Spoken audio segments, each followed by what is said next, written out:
Hello বন্ধুরা, কেমন আছেন সবাই? আশা করি সকলে অনেক ভালো আছেন। বন্ধুরা, একদিন রাতে আমার ভাই আমার ঘরে ঘুমাতে এসেছিলেন, কিন্তু তার উপস্থিতির কারণে আমি ওইসব কাজ করতে পারছিলাম না, যা আমি সাধারণত রাতের অন্ধকারে করে থাকি, এবং এসব কাজ করে আমি প্রচুর প্রশান্তি পাই। কিন্তু আমি কি জানতাম যে সেদিন রাতে এমন কিছু ঘটবে যার কারণে আমি ঘামে ভিজে যাব। ভাইয়া মাত্র 2টি আঙুল দিয়ে আমাকে পাগল করে দিয়েছিলেন ওই দিন।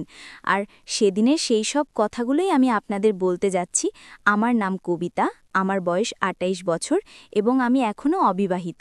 আমি এখনও বিয়ে করিনি এবং ভাবছিলাম যে হয়তো কখনোই বিয়ে করব না।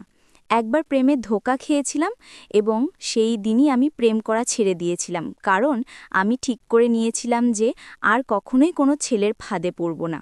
এই কারণেই আমি বিয়ে করিনি।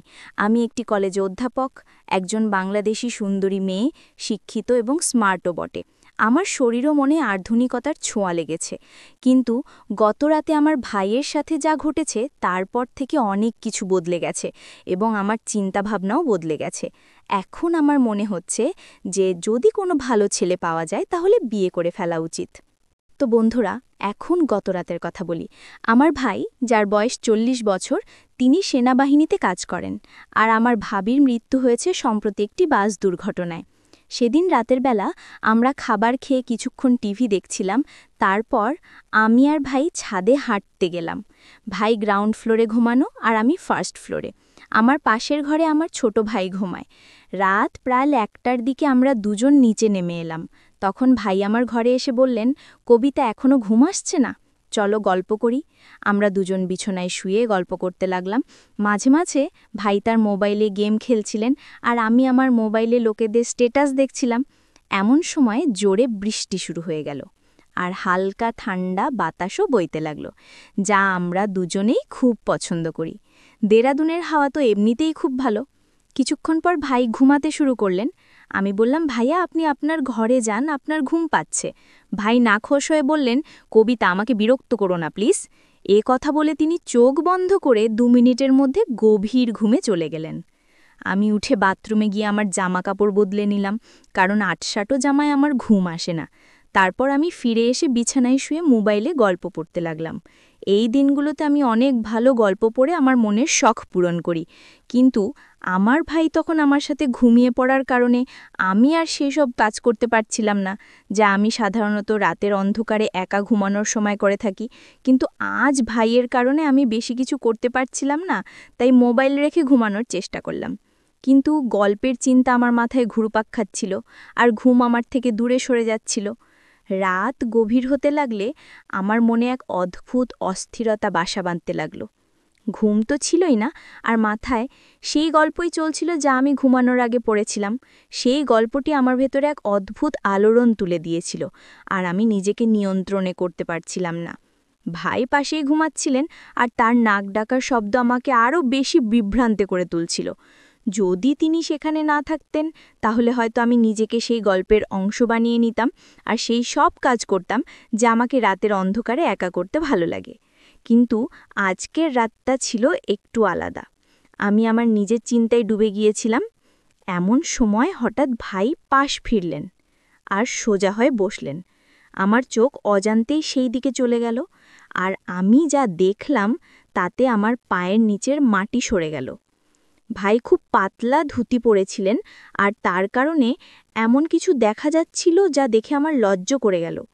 আমার অবস্থা আরও জটিল হয়ে গেল। লজ্জা তো দূরের কথা, আমি আমার চোখ তার দিক থেকে সরাতেই পারছিলাম না। মনে এক অদ্ভুত অস্থিরতা চলছিল। একদিকে আমি নিজেকে নিয়ন্ত্রণে রাখার চেষ্টা করছিলাম, আর অন্যদিকে আমার ভেতরের অস্থিরতা বেড়েই চলছিল। সত্যি বলতে কি, এখন আর আমি সহ্য করতে পারছিলাম না।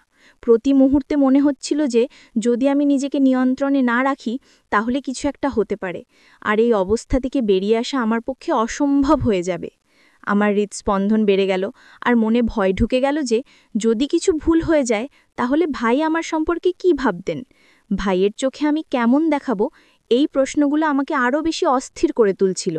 কিন্তু অন্যদিকে আমার মনে এক গভীর ইচ্ছাও ছিল যা আমাকে বারবার সেই দিকে টানছিল, যেন আমি যা ভাবছি তা পূর্ণ করে ফেলি। আমার ভেতরের দ্বন্দ্ব এখন চরমে পৌঁছেছে। প্রতি মুহূর্তে আমি নিজের সাথে লড়াই করছিলাম। আমি কি করছি এই প্রশ্ন বারবার আমার মাথায় ঘুরপাক খাচ্ছিল, কিন্তু আমি নিজেকে নিয়ন্ত্রণে করতেই পারছিলাম না। সেই ভিডিওগুলো আমার ভেতরের ঝড়কে আরও বাড়িয়ে দিচ্ছিল। এখন আমার মধ্যে এক অদ্ভুত সাহস এসে গিয়েছিল। বলা যায় আমি আমার ইচ্ছার কাছে অসহায় হয়ে পড়েছিলাম। আমি সিদ্ধান্ত নিয়েছিলাম যা হবে দেখাই যাক। এখন আমি ঠিক সেই কাজটাই করতে যাচ্ছিলাম যা আমি দীর্ঘদিন ধরে থামানোর চেষ্টা করছিলাম। আমার হাত কাঁপছিল, হৃদস্পন্দন তীব্র হয়ে উঠছিল। আমি ধীরে ধীরে ভাইয়ের কাছে গেলাম আর তার পাশে শুয়ে পড়লাম। কিন্তু হঠাৎ এমন কিছু হলো যেন কিছুই হয়নি। মনে হুলুস্থুল পড়ে গিয়েছিল, কিন্তু আমি নিজেকে সামলে রেখেছিলাম। কিছুক্ষণ আমি ঘুমের ভান করলাম, যাতে যদি হঠাৎ সে জেগে ওঠে তাহলে মনে করে আমি গভীর ঘুমে আছি। হৃদস্পন্দন তীব্র হচ্ছিল, কিন্তু আমার চেহারায় শান্তির ছাপ ছিল। তারপর আমি ধীরে ধীরে আমার পা ভাইয়ের ওপর রাখলাম, যেন ঘুমের মধ্যে অজান্তেই কিছুক্ষণ থেমে গেলাম। আর ভাই নড়াচড়ার অপেক্ষায় ছিলেন, কিন্তু কোনো নড়াচড়া হলো না। সে তখনও গভীর ঘুমে ছিল। আমার পায়ের নিচে তার উষ্ণতা অনুভব করছিলাম, আর কিছুটা শরীর শান্ত ছিল। কিন্তু তার মনে আরেক গল্প চলছিল। আমার পায়ের নিচে তার আকাশ স্পষ্ট অনুভব হচ্ছিল, আর তার করা আওয়াজ আমার ভেতরের সব জটিলতাকে আরও বাড়িয়ে দিয়েছে। আমার হৃদস্পন্দন তীব্র হয়ে উঠছিল, আর সেই ভয় যা আমাকে সবসময় আটকে রেখেছিল এখন স্পষ্ট হয়ে উঠছিল। এখন আমি নিজেকে নিয়ন্ত্রণে করতে পারছিলাম না। সময় যত গড়াচ্ছিল আমার ইচ্ছা তত শক্তিশালী হয়ে উঠছিল। আমি জানতাম যদি এখন নিজেকে নিয়ন্ত্রণ না করি তাহলে এমন কিছু ঘটবে যা থেকে ফিরে আসা সম্ভব হবে না। কিন্তু কিছুক্ষণের মধ্যেই আমার মনও যেন যুদ্ধ করছিল, আর আমি ধীরে ধীরে আমার হৃদয়ের কাছে হেরে যাচ্ছিলাম। আমি আবার আমার পা হালকা করে সরিয়ে নিলাম, এটা বোঝার জন্য যে তার ঘুম কত গভীর, কিন্তু কোনো নড়াচড়া হলো না। এখন আমার মন ঠান্ডা হচ্ছিল, আর শুধু একটা কথাই ঘুরছিল। রাত আর নিস্তব্ধতা আমার ভেতরে এক ঝড় তুলে দিয়েছে। প্রতি মুহূর্তে আমার সাহস বাড়ছিল। আমি যে পদক্ষেপ নিয়েছিলাম তা থেকে পিছিয়ে আসা সম্ভব ছিল না। কিন্তু তখন আমি জানতাম না যে সে ঘুমায়নি। আসলে সে গভীর ঘুমে ছিল না, বরং শুরু থেকেই ঘুমের ভান করছিল। আমার প্রতিটি পদক্ষেপ সে আগে থেকেই জানত। আমি যা অনিচ্ছাকৃতভাবে করেছিলাম তা ভাই ইচ্ছাকৃতভাবে দেখছিলেন। সম্ভবত আমাকে শাস্তি দেওয়ার জন্যই। ভাই চুপচাপ শুয়েছিলেন।